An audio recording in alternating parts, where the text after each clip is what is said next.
Iyi ni radio BBC gahuza miryango ivugira i Londres kuri metero 19 25 31 na 41 no ku mirongo ya FM mu karere k'ibiyaga bigari no kuri internet kuri bbcgahuza.com.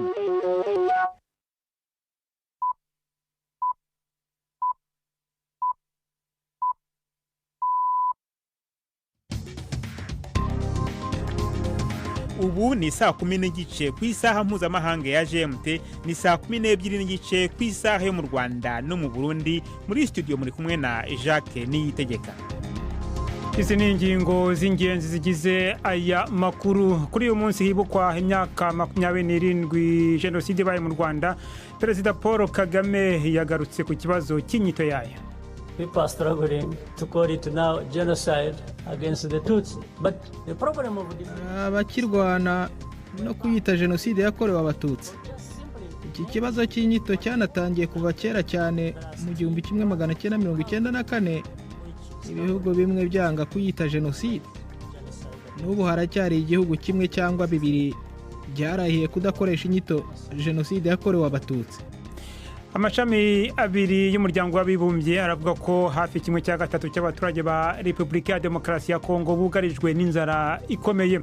Perezida wa Cote d'Ivoire Alassane Ouattara yavuze ko Laurent Gbagbo wigeze kuyobora icyo gihugu na Charles Blé Goudé bari inkoramutima ye bemerewe kugaruka mu gihugu nyuma yaho bahanaguriweho burundu ibyaha byibasira inyoko muntu.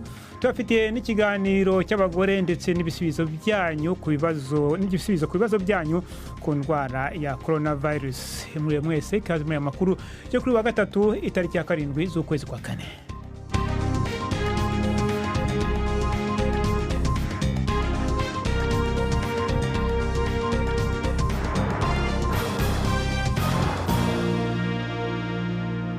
Aya makuru yose ndetse n'ayandi ku buryo burambuye ni mukanya Prudence Ngiyumva amaze kutugezaho muri make amakuru y'ingenzi avugwa hirya no hino ku isi n'amakuru atugezaho hariwe mu rugo muri gahunda yo kumira icyorezo cy'indwara ya COVID-19. Urakoze Jacques. Urwego EMA mu mpine rugenzura ikoreshwa ry'imiti mu Burayi rwavuze ko kuvura kw'amaraso bitamenyerewe bigomba gukirwa ku rutonde rw'ingaruka zishobora guterwa n'urukingo rwa AstraZeneca, ariko ko inyungu ziruta ibyago rushobora gutera. Umuyobozi wa EMA Emer Cook yavuze ko urukingo rwerekanye ko rushoboye gukingira COVID-19 rukarinda kuremba no kujyanwa mu bitaro kandi rukarinda ubuzima. Yavuze ko akanama gashinzwe ubuziranenge muri EMA katashoboye kugenzura impamvu zisanzwe zashobora gutera iryo vura ry'amaraso, nubwo ibi byagaragaye cyane ku bagore bafite imyaka iri munsi ya 60 y'amavuko. Yatangaje ko kimwe mu bisobanuro ari ukugira ubudahangarwa. Yavuze ko kandi ko ari ngombwa gukoresha urukingo kubera ko ibyago byo kwicwa na COVID-19 biruta ibyaterwa n'ingaruka z'urukingo. Hano mu Bwongereza abategetsi bazatanga urundi rukingo rero rusimbura AstraZeneca ku bantu bari munsi y'imyaka 30 nyuma y'isuzuma ry'uru rukingo. Urwego rw'igihugu rushinzwe kugenzura imiti rwavuze ko inyungu ziruta ibyago rwatera mu bantu benshi, ariko rwavuze ko ku bakiri bato bo ibintu bikiri ku rwego rungana. Urwego rwavuze ko ivura ry'amaraso ryabonetse mu bantu 4 kuri miliyoni 1 mu bantu bose batewe igitonyanga cya AstraZeneca. Minisitiri w'ububanyi n'amahanga wa Taiwan yashinje Beijing guha Paraguay inkingo za coronavirus zakozwe n'Ubushinwa kugira ngo iyishyireho igitutu cyo gucana umubano n'iki kirwa. Joseph Wu yavuze ko inkingo zibarirwa muri za miliyoni zemerewe iki gihugu cyo ku mugabane wa Amerika y'Amajyepfo gifite umubare muke w'inkingo. Inkuru ya Will Ronaldo murayumva mu ijwi rya Prime ndi ku Magenge. Taiwan yagiriza Ubushinwa gukoresha incanco kugira ngo ice imigenderanire na kimwe mu bihugu bike byari bisigaye bigifise imigenderanire yuzuye n'iryo zinga. Umushikiranganje wa mbere yavuze yuko Ubushinwa bwabwiye mu majambo atomoye abanyeparaguay ko incanco bazozirungikirwa ari uko abategetsi babo bashize aho Ubushinwa bushaka, ubwo nabwo bukaba bufata ko Taiwan ari intara y'ico gihugu.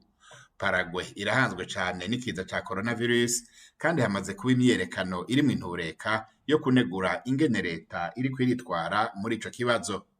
Joseph Wu yavuze ko Taiwan yasavye ibindi bihugu kuba ari byo biha incanco ico gihugu cyo muri Amerika y'Epfo. Joseph Wu yavuze yuko Taiwan yasavye ibindi bihugu kuba ari byo biha incanco ico gihugu cyo muri Amerika y'Epfo. Ubuhindi bumaze kukirungikira incanco zingana n'ibihumbi 100. Iyi ni BBC gahuza miryango. Urayumva no kuri Kisura FM muri Uganda no kuri bbcgahuza.com. Perezida wa Cote d'Ivoire yavuze ko uwahoze ategeka igihugu Laurent Gbagbo n'inkoramutima ye Charles Blegude bafite ubwisanzure bwo kugaruka mu gihugu nyuma yo guhanagurwaho Burundi ibyaha byibasiye inyokomuntu. Alassane Ouattara yabivuze nyuma y'icyumweru urukiko mpuzamahanga mpanabyaha rwemeje umwanzuro w'urukiko wagize bwana Gbagbo mwere ku rubanza rwibandaga ku bwicanyi bwakurikiye amatora y'umukuru w'igihugu mu mwaka w'ibihumbi 2010. Abantu barenga 3,000 biciwe mu ntambara y'umwiryane yakurikiye amatora yo muri uwo mwaka. Bwana Gbagbo yanze kwegura ku butegetsi kandi yari yatsinzwe. Azemererwa rero ibintu byose bihabwa abategetsi bahoze bayoboye Cote d'Ivoire. Irani yemeje amakuru avuga ko bumwe mu bwato bwayo bwakubiswe n'igisasu mu nyanja itukura mu gitero bikekwa ko cyagabwe na Israel. Inkuru ya Alan Johnston urayumva mu ijwi rya Yusuf Mugenzi. Umuvugizi wa Minisiteri y'Ububanyi n'Amahanga i Teheran yavuze ko ari nta bantu bapfuye muri ubwo bwato. Yavuze ko ari ubwato busanzwe, ariko harabavuze ko ubwo bwato bukoreshwa n'igisirikare cya Iran, bikaba bishoboka ko bukoreshwa mu kugemurira inyeshyamba zo muri Yemen zishyigikiwe na Iran. Ikinyamakuru The New York Times yavuze ko hari umuyobozi wa Amerika kitavuze izina wavuze ko Israel yamenyesheje Amerika ko yarashe ubwo bwato ejo mu gitondo. Hashize iminsi havugwa amakuru y'ukuntu Iran na Israel birasa ubwato bw'ibyo bihugu mu nyanja ya Red Sea. Ikigega mpuzamahanga gishinzwe imari ku isi IMF cyangwa FMI cyasabye ibihugu bikungahaye kureba uko byashyiraho umusoro ku mutungo mu gufasha kwishyura ikiguzi cyagiye ku cyorezo cya coronavirus. Iki gitekerezo kije mu isuzuma rya IMF rireba ubukungu bw'amaguverinoma ku isi yose. Ivuga ko ubusumbane bwagutse kuva virusi yashegesha ubukungu bw'isi kandi ko biboneye gusaba abahembwa menshi n'abafite ubukungu buri hejuru kwishyura menshi by'igihe gito. Uretse gusaba urwo ruhare mu kuzanzahura ubukungu, IMF kandi inasaba ko hacibwa umusoro ku cyo yita inyungu z'umurengera mu bucuruzi. Jacques muri studio. Urakoze Prudence Ngyumva.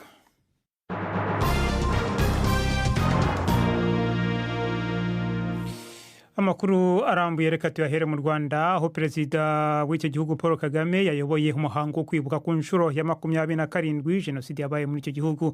Uyu munsi akaba hari umunsi wagenwe n'umuryango w'abibumbye ko ari umunsi mpuzamahanga wahariwe gutekereza kuri jenoside yakorewe abatutsi mu Rwanda muri 1994.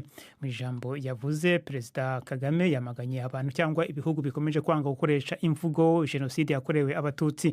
Yavuze ko ubutegetsi bwe butazahwema guhangana n'abahakana jenoside cyangwa se abayita ukundi. Inkuru irambuye yateguwe na Jean Claude Mwambutsa i Kigali.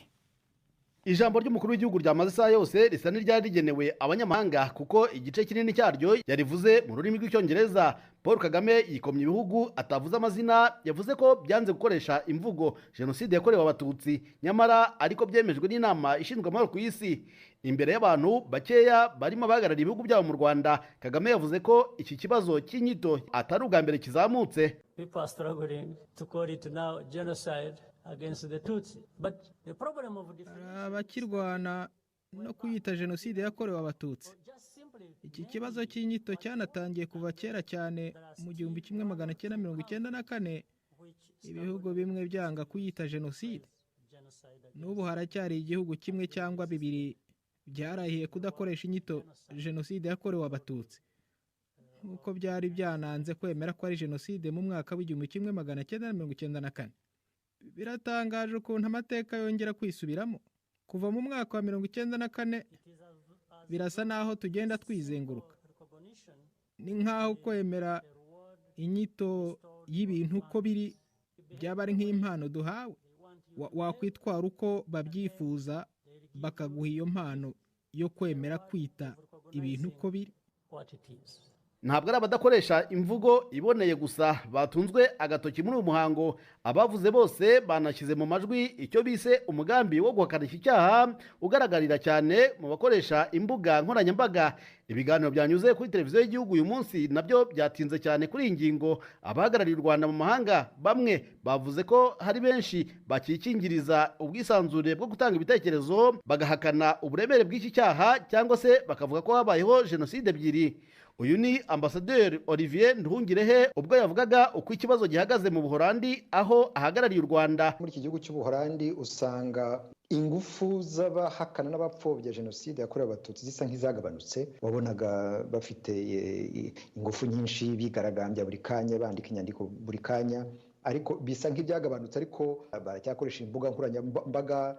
Hari abandi b'urubyiruko muri za 30 muri za 20 bakaza nabo mu bikorwa byo gupfobya no guhakana jenoside. Ntabwo twakwirara, ariko biragaragara ko ingufu zagabanutse kubera ko abakwirakwije ingengabitekerezo ya jenoside n'abayikoze bahungira muri iki gihugu, kandi ubutabera bwa hano bwagaragaje ko hari icyo bwagiye bukora. Muri uyu muhango Perezida Kagame yanavuze ko byumvikanye ko ari Paul Rusesabagina, nubwo atamuvuze amazina. Yavuze ko atangazwa no kuba amahanga akomeje gutinda ku buryo yagejejwe mu Rwanda, nyamara akirengagiza impamvu akurikiranywe n'inkiko. Yavuze ko ubutegetsi bwe buzakoresha inzira zose zubahirije amategeko kugira ngo bushyikire abahungabanya ituze ry'igihugu. Iyi yari inshuro ya kabiri umuhango wo kwibuka uba mu buryo budasanzwe kubera icyorezo cya COVID-19. Abantu 7 bonyine barimo Perezida Kagame n'umufasha we nibo bemerewe gushyira indabo ku rwibutso rwa Gisozi. Imihango yo kwibuka yakomereje mu nzu y'imyidagaduro ya Kigali Arena, ahari hatumiwe abantu mbarwa bahagarariye abandi. Mu gihe cy'icyumweru abaturage basabwe kwibuka bakurikira ibiganiro bitandukanye kuri televiziyo no ku mbuga nkoranyambaga. Jean-Claude Mwambutsa, BBC Gahuzamiryango i Kigali. Ku nshuro ya mbere leta y'Ubufaransa yemereye rubanda kureba ibikubiye mu nyandiko zikomeye ziri mu bubiko zirekeranye na jenoside yabaye mu Rwanda muri 1994. Izi nyandiko rubanda rwemerewe kuzibona kuva kuri uyu munsi hibukwa imyaka 27 jenoside ibaye. Ni inkuru ya David Bamford mugezwaho na Yvette Kabatesi. Ayo makuru ari mu bubiko akubiyemo uruhare rw'Ubufaransa muri jenoside yo mu Rwanda mu myaka 4 yayibanjirije kugeza ibaye mu 1994. Harimo ibyo wahoze ari perezida w'Ubufaransa François Mitterrand na ministre w'intebe we Edouard Balladur. Komisiyo y'amateka ari nayo yabanje kubona uburenganzira kuri ayo makuru yamaze gusohora icyegeranyo cyayo mu kwezi gushize isobanura uruhare rw'Ubufaransa mu bwicanyi nko gutsindwa gukomeye. Yatangaje ko abayobozi mu Bufaransa barebye hirya mu gihe jenoside yategurwaga n'abahutu b'intagondwa. Cyakora yahanaguyeho Ubufaransa ubufatanyacyaha mu bwicanyi bwahitanye abarenga 800,000. Mukomeje kumva BBC Gahuzamiryango, madukurikira kandi kuri Kisoro FM mu majyepfo ya Uganda. Bari kuri internet tubisegureho kubera ikibazo cya tekinike, ntabwo Facebook live irimo gukora ubu nibishoboka amakuru turashyiraho nyuma. BBC Gahuzamiryango Igoma ni kuri FM 93.8. Tukomereze ano makuru mu burengerazuba bwa Afrika. Perezida wa Cote d'Ivoire yavuze ko Laurent Gbagbo wigeze kuyobora icyo gihugu na Charles Blé Goudé wari inkoramutima ye bemerewe kugaruka mu gihugu nyuma yaho bahanaguriweho Burundi ibyaha byibasira inyokomuntu. Perezida Alassane Ouattara yabivuze nyuma y'icyumweru urukiko mpuzamahanga mpanabyaha rwemeje ko Bwana Gbagbo ari umwere mu rubanza rwibanze ku bikorwa by'urugomo byakurikiye amatora yabaye muri Cote d'Ivoire hashize imyaka 10. Ni inkuru ya Louis Ross mugezweho na Victoria Wonkunda. Hashize hafi imyaka 10 kuva Laurent Gbagbo atawe muri yombi aho yari mu bwihisho mu nzu ya Abidjan nyuma yo kwanga kwemera ko yatsinzwe amatora. None ubu kuba yarahanaguweho ibyaha byibasiye inyokomuntu mu gihe cy'intambara y'umwiryane yahawe ubutumire bwo gusubira mu gihugu. Mu ijambo Perezida Alassane Ouattara wamutsinze mu matora yejeje kuba minisitiri yavuze ko Gbagbo azafatwa neza na guverinoma kuko azaba yemerewe ibigenerwa uwahoze ari umukuru w'igihugu. Gbagbo w'imyaka 75 y'amavuko aracyashyigikiwe mu gihugu. Gusubirayo kwe bizagira ingaruka ahantu hahora hari umwuka ututumba wa politiki. Tugaruke mu karere k'ibiyaga bigari. Amashami 2 y'umuryango w'abibumbye aravuga ko hafi 1/3 cy'abaturage ba Repubulika ya Demokarasi ya Kongo bugarijwe n'inzara ikomeye. Yasabye andi mafaranga mu buryo bwihutirwa, amafaranga y'inkunga muri gahunda yo kubonera umuti icyo kibazo. Bitumye iki gihugu kibaha icyambere ku isi mu bifite umubare munini w'abantu bakeneye inkunga yihutirwa y'ibiribwa. Ngo impamvu y'ingenzi bitera na amakimbirane. Ni inkuru ya Will Ross mugezweho na Florentine Kwizera. ishami ry'ishirahamwe mpuzamakungu rijejwe ibifungurwa PAM hamwe n'irijejwe uburimyi n'ibifungurwa FAO amenyesha yuko ibintu bitari bwabe bibi nk'uko vyifashe muri kino gihe aho abanyekongo baharurwa muri miliyoni 27 bari mu bukene bw'ibifungurwa, igitigiri kiruta ivyo mu bindi bihugu vyose vyo ku isi. Aya mashami ya Oniyompi avuga yuko igitigiri c'abashonje gishitse ku rugero rutari bwaboneke, kandi Repubulika ya Demokarasi ya Kongo yari ikwiye gushobora kugaburira abanyagihugu bayo ikanashorera amahanga umusesekara. Intambara niyo mpamvu nyamukuru y'inzara cane cane mu ntara zo mu buseruko bw'ico gihugu, aho imigwi yitwaje ibigwanisho iharurwa mu mirongo ikunze kugaba ibitero ikica abantu. Ibintu bimeze nabi cane no mu ntara za Kasai yo hagati, naho nyene habaye injyane. Ayo mashami ya ONU avuga yuko ikiza ca COVID-19 n'idindira ry'ubutunzi byatumye n'ivyahuha bica bihuhuka. Inkuru ya Wiros.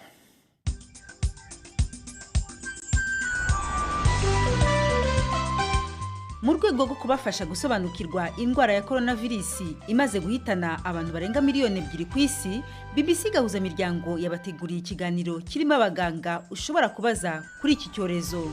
Twandikire ikibazo cyawe kuri uru rubuga rwacu rwa Facebook maze tukigeze kuri muganga. Ibisobanuro muzajya mubyumva mu makuru yacu yo kuwa mbere no kuwa gatatu, no ku rubuga rwa internet rwa bbc.com/gahagaze-gahuza.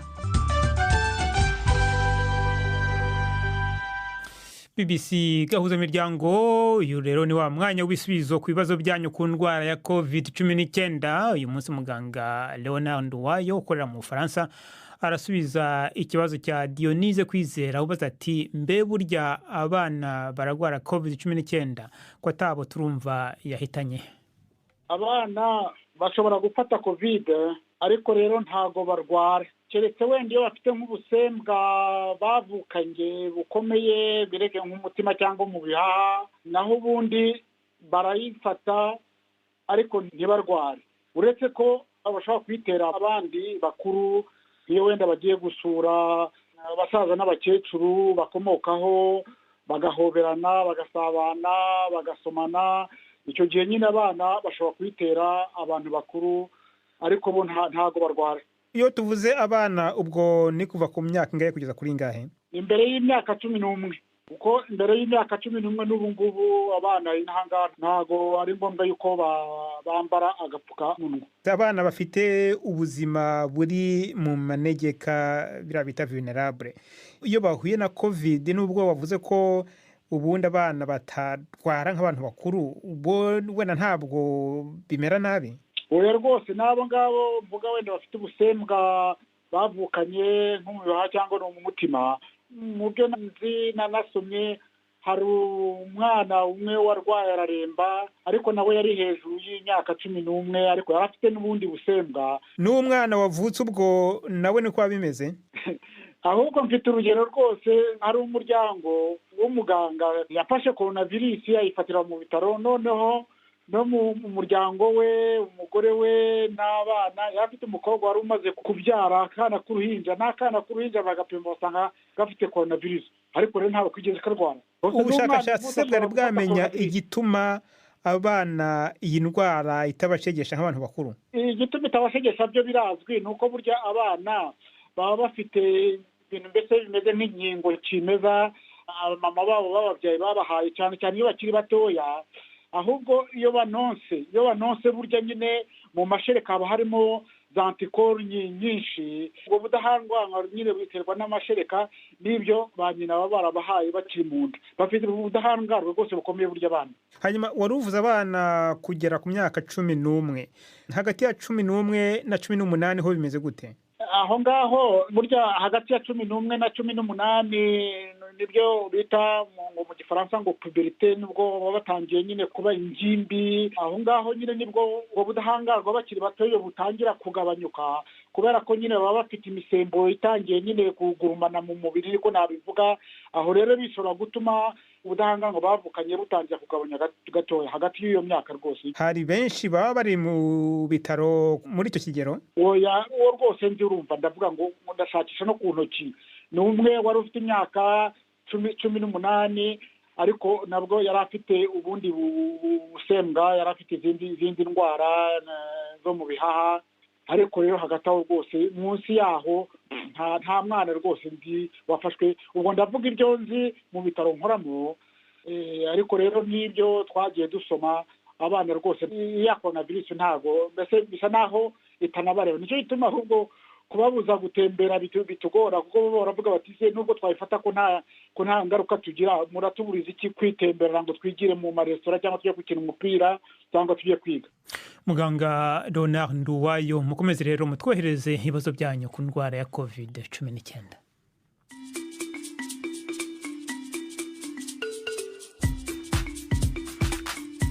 BBC Gahuzamiryango yabateguriye uburyo bwo gupakurura ibiganiro vyayo mukabibika muri telefone ngendanwa zanyu canke computer mukaza kuvyumviriza igihe cyose mubishakiye. Ibiganiro bya BBC Gahuzamiryango mukunda nk'amakuru, imvo n'imvano, urunana, ikiganiro cy'abagore cyangwa abaza muganga, ubu biraboneka kuri podcast. Ja ku rubuga rwa BBC Gahuzamiryango ariko bbcgahuza.com urondore ahari podcast. Amakuru yose y'uburyo podcast ikora n'ukuntu washyira muri telefone yawe byose urabisangayo. Pakurura ikiganiro ukunda canke amakuru wumvirize uko ushaka aho uri hose ntusubire gucikwa na kimwe. Taramana ibiganiro vya BBC Gahuzamiryango kuri podcast.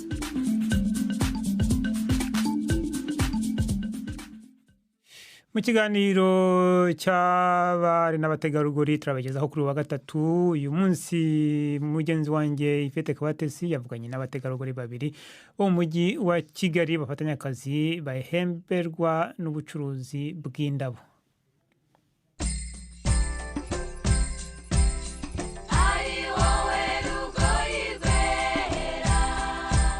Mwiriweho neza. Aren Ingabire na Mpano Paulette, umwe n'umukobwa undi n'umutegarugori, bishize hamwe bakora umurimo wo gutunganya indabo zo mu bwoko bw'ibiti bakazigurisha. Ikigo cyabo cyitwa IV Bless mu rugo gikorera mu mujyi wa Kigali mu murenge wa Gacuriro. Niho twabasanze. Ducuruza ubwoko bwinshi bw'indabo. Nk'aha ngaha tubaze ubwoko buhari ngira ngo twagera nko muri 20. Rero buba butandukanye. Nk'iyi ngiyi ni palme abantu benshi bayizi iteye mu butaka, ari plante nini cyane, ariko palme ziri ubwoko bwinshi. Rero iyi ni imwe mu bwoko bwa palme ntoya ishobora kujya muri vase ntoya. Iyi ni ubwoko bumwe bwitwa snake plant. Snake ni inzoka, rero abantu benshi ahubwo baranayitinya. Ntago rukurura inzoka, nta n'ahantu ruhuriye n'inzoka uretse kuba rusa nk'inzoka kubera no mabara yawe. Nirwo abantu benshi tukunda kubabwira ngo bafate, kuko ushobora no kwibagirwa nturuha amazi rukabaho. Muzikura hehe rero kugira ngo ururabo ruze rumere rutya rurinde rugera muri po? Hari ahantu bita muri pepiniere, baba bafite indabyo nyinshi cyane, ziba ziri mu gitaka, ziri mu mashashi n'imizi yabyo biri kumwe. Tukamara guhitamo ururabyo, tugenda rero tugashaka amavaze ahantu hatandukanye. Zimwe ziba ziri mu ibumba, izindi za plastique, hari ziri muri sima. Rero ntago abantu bafite umwanya wo kujya kubikora, mbese arashaka ahantu agenda agaterura. Ni muri ubwo buryo twebwe icyo dukora cyane gikomeye ni uguhuza ibintu umuntu adashobora gutekereza kwihuriza ubwe.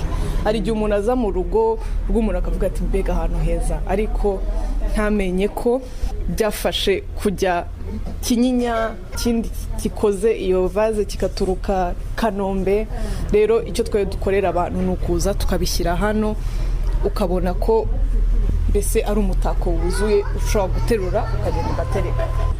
Noneho rero iyo umukiriya amaze gutwara ururabo bigenda bite? Iyo tugurishije dufite ikarita tugohereza ijyana n'ururabyo, yanditseho ugomba kuhira ururabyo inshuro zingahe, ugomba kurujyana hanze wenda rimwe na rimwe. Hari izisaba kujya hanze, hari izisaba kuguma mu nzu. Mwebwe ubwo bumenyi mwabukuye hehe? Ntabwo twabyize, ariko dukoresha cyane internet. Turasoma, tukabaza, tukabishyira mu bikorwa byacu. Uyu mwari n'umutegarugori basanzwe bafite indi mirimo, babifatanya bate? Kuva 2 kugera 11, kuva kwa mbere kugera kwa 5 turi mu kandi kazi, ariko muri pause nta kindi dukora turahamagarana tukavugana hari umukiriya wampamagaye uyu twagomba gukurikirana byagenze gute hari utuntu twinshi tubamo ariko tugerageza kudatuma byica akazi dukora ka buri munsi nko muri wikendi nta zindi gahunda tugifata tuba tuzi ko tugomba gukora kuko niwo munsi muremure tuba tubonye kugira ngo dutinde ku murimo dukora kandi tuwunoze ushaka kwicara mu biro ugasanga ibitekerezo byagiye mu bucuruzi aho gukora akazi wari urimo hari igihe kugacamo ariko wirinda ko kabengamira kandi kazi n'ibintu mukunda ibintu byo gutegura indabo cyane noneho kubona ururabyo rwakuze byo wita usesura umeza kuko urarureba ukibuka ahantu rwari ruri bwa mbere urubona bwa mbere tujya kurufata muri pepiniyeri rero bisanzwe biturimo twese twakuze turi mu rugo batubwira hagomba kuba hasa neza jardin igomba kuba ikupye neza kandi nibaza ko noneho kubimenya kurushaho bituma ubikunda kurushaho ukanabikora neza kurushaho. Hanyuma se mubona abakiriya ubu ngubu? Tumaze imyaka 2018 nibwo kampani yatangiye kugira ngo yari umukiriya umwe mu mezi nk'atatu ariko ubu ngubu rwose barahari dufite abakiriya baza kudusaba gukora jardin yabo dufite abakiriya bama ibigo bikora ibintu bitandukanye biza bikatubwira ati turashaka ko mudufasha kugira aha hantu hacu heza amabanki ajya twegera akadusaba. Aren na Polete ngo hari inzitizi bajya bahura nazo muri uyu murimo. Urumva kuko turakora twese hari igihe tuba dufite amakomande menshi stock yashize tugomba kujya kubishaka hagati mu cyumweru tutari busiga akazi ngo dukora iki abantu bashaka ibintu tudashobora kuba dufite kuko amasoko ya hano nk'urugero nk'amavaze ya plastique dukoresha ashira mu isoko aho dushaka kubigura. So izo ni inzitizi ko mu Rwanda tudashobora nanone kwikorera ibintu by'abakiriya bashaka ariko dufite icyizere ko hazaza inganda zishobora gukora amavaze meza abantu bishimira tutarinze guhora twimportinga kuva hanze. Ntago turagera ahantu dufite imari ihagije kugira ngo tube twagira abakozi hari bimwe bitugora ariko abakiriya barahari turabibona ko bishoboka cyane gutera imbere muri aka kazi dukora. Aren Ingabire na Mpano Polete bakora umurimo wo gutunganya no gucuruza indabo. Ni na hano dusoreje muramukeho. Arakoze Ivete Kabatesi mu cyo kiganiro cy'abari n'abategarugori reka no mwumve icyo tubahishiye mu kinamico runana rw'ejo.